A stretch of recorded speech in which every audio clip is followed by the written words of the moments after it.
Hello everyone. Welcome to the fourth session of the Indian Ethos in Management.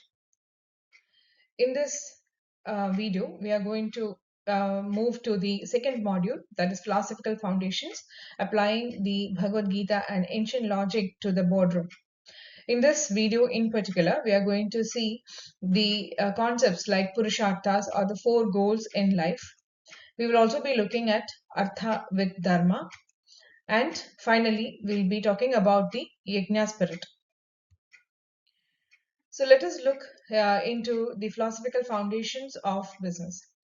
The Indian ethos in management, as you already know by now, is deeply rooted in the Indian philosophy, which views businesses as social institution, not merely as profit-making mechanism.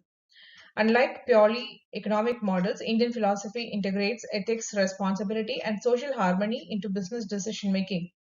The aim is to ensure that the business growth contributes to both individual prosperity as well as collective well-being. In the previous video, we talked about Vasudhaiva Kudumbakam and Loka Samasta Sukhino Bhavantu. This foundation prepares managers to think beyond numbers and consider the broader impact of their actions. So, the Indian ethos in management is rooted in Indian philosophy and ethics. It focuses on balanced responsibility and social welfare, and it guides managers beyond profit maximization. Let us now look at the Purusharthas or the four goals of life. The Indian philosophy identifies Purusharthas as the four fundamental goals guiding human life, like the Dharma, Artha, Kama, and Moksha. Dharma, which means ethical duty, Artha, which is wealth and prosperity, Kama, well being and satisfaction, and Moksha is self realization. When we talk about this, I hope at this point of time you also remember the Maslow's need hierarchy theory, wherein Maslow talks about the various motivations that one should have in various stages of life. So even many years, or rather thousands of years before we talk about Maslow's need hierarchy theory, our own scriptures have talked about the various motivations that individuals tend to have in their various stages of life. This is what is mentioned in the Purusharthas, or the four goals of life. So, in the business context, Artha or the wealth creation is essential for organizational growth and survival. However, the Indian philosophy clearly states that Artha must be pursued within the boundaries of Dharma, or it should not be at the cost of Dharma, or it should not be done in an unethical manner, rather by firm footing in the ethical foundations.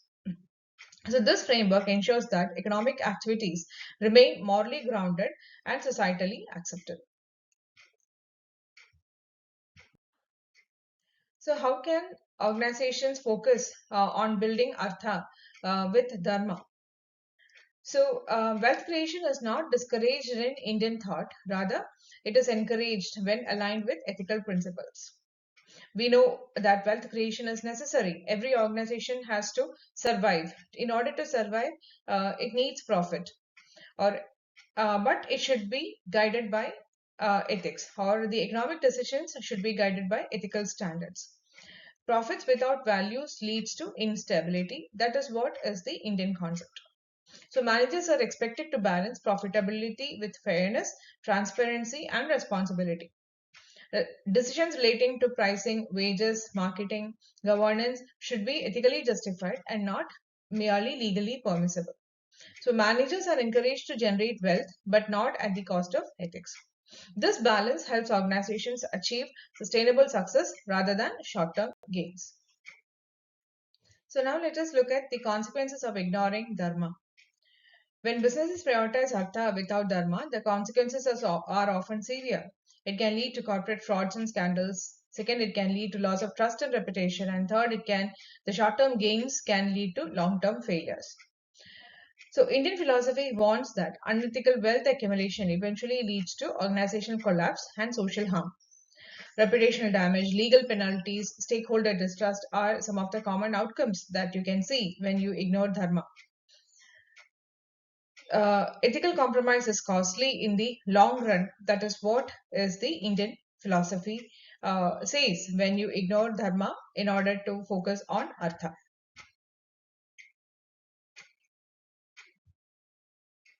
Let us now look at the yajna spirit in business. The term yajna means sacrifice. The concept of yajna symbolizes sacrifice for collective good. In business, yajna spirit means viewing business activities as contribution to society rather than acts of self-interest. We know that in businesses exist within the society, or as we call human beings as social animals or social beings, businesses are also social entities. They cannot exist without the society. We know that for any business to survive, you need four M's, that is money, men, method, material, and method. The first three M's comes from the society. So it is only ethically right that organizations give back to the society. So the Indian philosophy believes that profits are only byproducts as service to stakeholders. We have already talked about the seva bhava, or when you are doing a business, it is to provide a seva to the society. So profit is only secondary. It is only the byproduct of the service that you give to the stakeholders. The stakeholders are the employees, the customers, the society, and the environment. So this perspective shifts the management thinking from greed to shared value.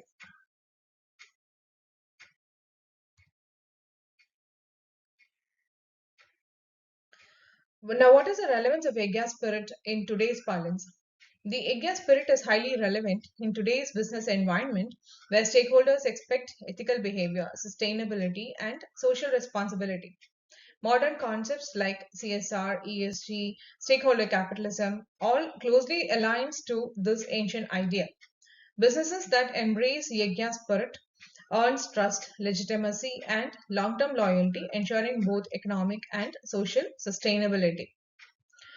So, in the case of Indian philosophy, profit is a goal, but service is the purpose for which any business exists. So, with that, we have come to an end of the fourth video. We'll be back with another video, another interesting video in the Indian philosophy or Indian ethos in management very soon. Thank you.